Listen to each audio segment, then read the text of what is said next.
Dari setiap debat Capres-Cawapres untuk Pilpres 2024 ini, terus terang saya selalu penasaran dengan perasaan Pak Jokowi ketika ngelihat performa Prabowo Subianto.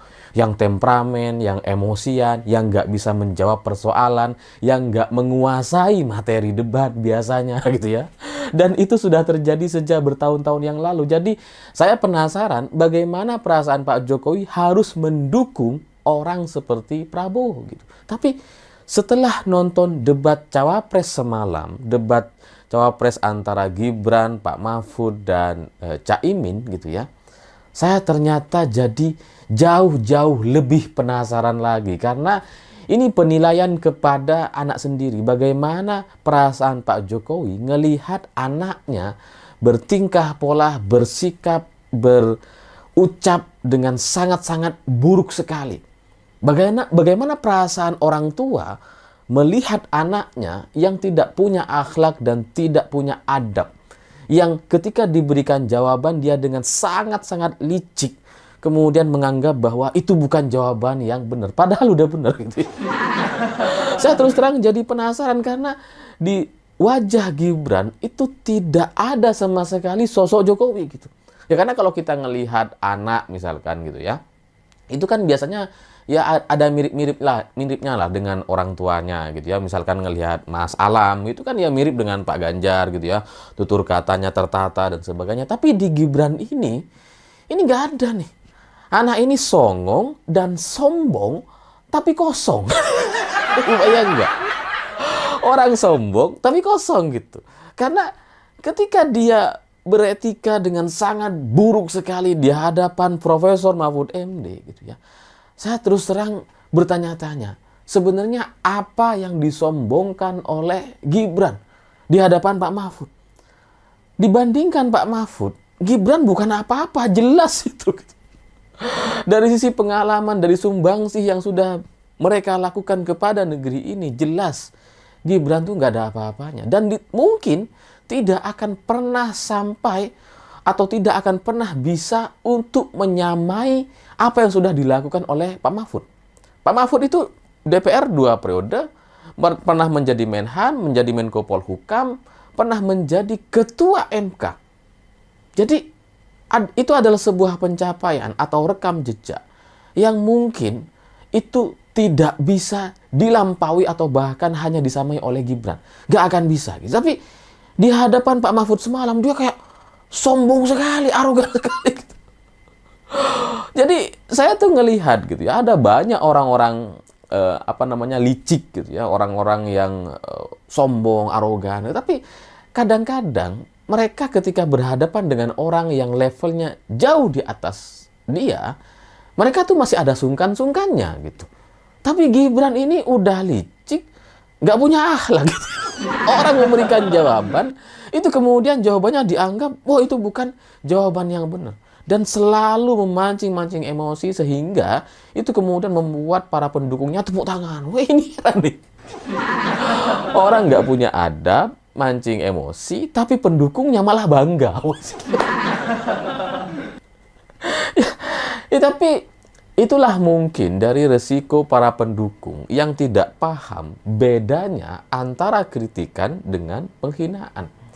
Jadi dulu gitu ya, yang tidak bisa membedakan antara kritik dan menghina itu biasanya adalah orang-orang yang anti dengan Pak Jokowi atau orang-orang yang mendukung Prabowo di tahun 2014-2019 lalu. Biasanya orang-orang ini nih yang nggak ngerti bedanya antara menghina dengan mengkritik. Tapi sekarang karena mungkin Gibran sudah bergabung ke Prabowo, jadi tambah bingung kayaknya. Jadi sama-sama atau ikut jadi tidak paham bedanya antara kritikan dengan menghina. Jadinya dia melecehkan, menghina gitu ya, tapi tidak merasa bersalah sama sekali gitu. Jadi kalau kelakuan minus yang seperti ini gitu ya masih terus-terusan dibela.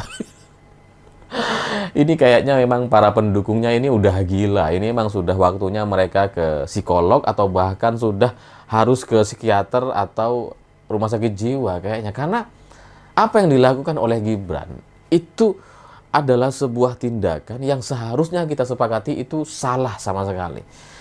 adab dia, tingkah laku dia kepada orang yang bukan hanya secara usia lebih tua, tapi secara pengalaman sumbangsihnya kepada negara ini jauh-jauh lebih banyak dibandingkan hanya jualan martabak.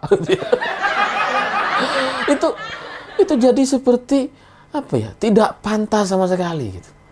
Jadi apa yang dilakukan oleh Gibran dan kemudian dibela-bela oleh para pendukungnya, ya mungkin memang ini merupakan sebuah konsekuensi atau produk gagal paham atau produk orang yang dilahirkan tanpa etika gitu ya. Karena Gibran ini maju sebagai cawapres kan lewat intervensi di MK yang melanggar kode etik dan sebagainya. Jadi ya, tapi kalau kita melihat para pendukungnya ternyata jauh-jauh lebih aneh lagi. Tapi ya begitulah mereka gitu ya. Mereka sudah gila sejak putusan MK, emang udah nggak tahu malu. Jadi ya begitulah mereka. Cuma kan kita sebagai pendukung Pak Jokowi gitu ya, saya berharap lebih kepada Gibran. Saya dulu gitu ya mengidolakan Gibran. Saya berharap Gibran itu ya bisa seperti Pak Jokowi gitu, bisa ngikutin rekam jejak Pak Jokowi dari wali kota berproses sampai kemudian jadi presiden Indonesia. Itu harapan saya. Tapi kalau ngelihat dari debat cawapres semalam, ini jauh-jauh berbeda sama sekali dengan Pak Jokowi. Jadi ibarat buah jatuh, ini jatuhnya jauh banget. Jauh banget. Sehingga dari rasa penasaran yang luar biasa itu ngelihat debat cawapres semalam, saya jadi punya 3 pertanyaan kepada Pak Jokowi. Itu karena ngelihat Gibran bertingkah laku seperti itu yang sama sekali tidak menunjukkan bahwa dia ini seperti orang Jawa yang menjunjung tinggi adat istiadat, adab, sopan santun dan budaya kita gitu ya. Saya jadi ingin bertanya 3 hal kepada Pak Jokowi gitu. Kenapa anaknya, kenapa Gibran menjadi sangat-sangat berbeda dengan Pak Jokowi? Ini ada apa gitu? Oke, katakanlah anak laki-laki itu gennya turun dari ibu, dari istri gitu ya. Ya katakanlah itu benar. Tapi kan semestinya sebagai bapak, sebagai kepala keluarga, Pak Jokowi kan harusnya bisa memberikan warna kepada Gibran. Sehingga kalau kita ngelihat Gibran itu ya ada sosok-sosok Jokowi di sana. Tapi kalau semalam kita lihat itu nggak ada sama sekali. Ini kayak orang berbeda, kayak bukan anak Jokowi. Jadi ini sebenarnya ada apa Pak Jokowi? Kenapa Gibran ini jadi kayak gini? Apa yang salah ini gitu ya?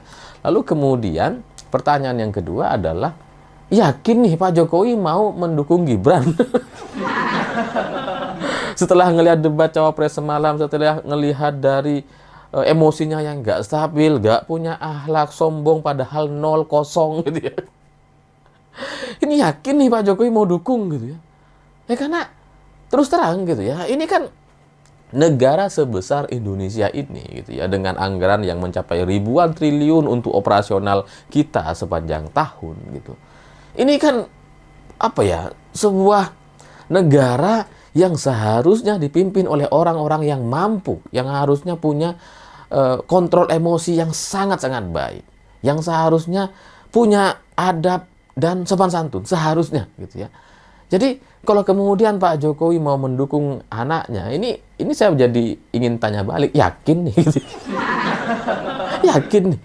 Karena jangankan negara sebesar Indonesia, kita aja dalam banyak kasus, dalam banyak keluarga, kalau kita ngelihat gitu, kan kadang-kadang ada juga keluarga yang punya bisnis keluarga bagus, besar, yang omsetnya miliaran misalkan gitu ya. Lalu kemudian ada anak-anaknya terlihat tidak mampu atau belum siap untuk melanjutkan ya.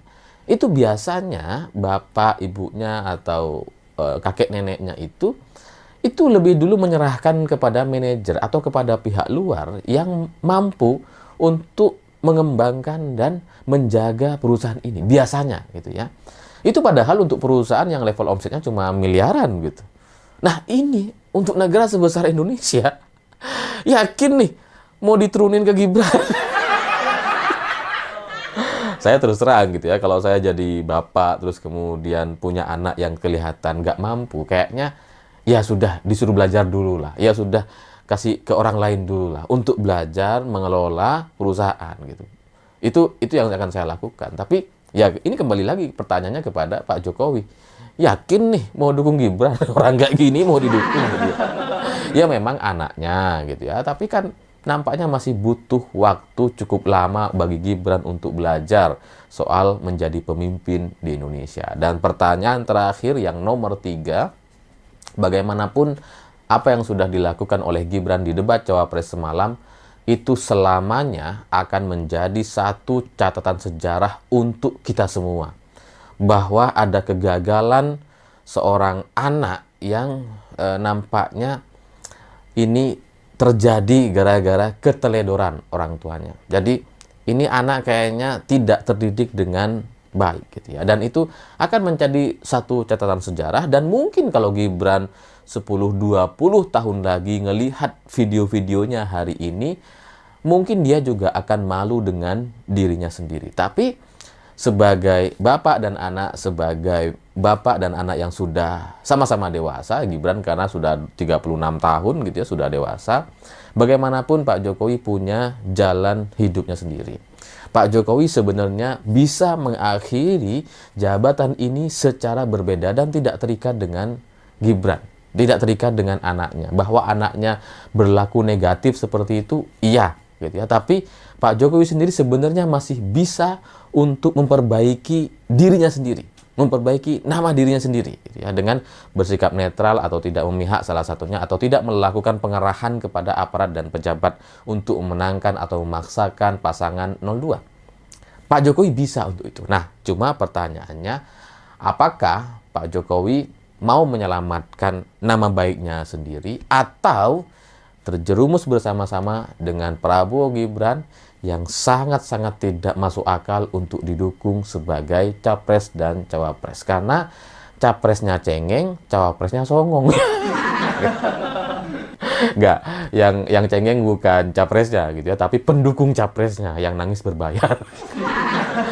Dan semua pertanyaan-pertanyaan ini terpulang kepada Pak Jokowi, silahkan dijawab atau tidak dijawab juga agak apa-apa, tapi pada intinya sejarah akan mencatat semua yang dilakukan oleh Pak Jokowi di akhir jabatannya.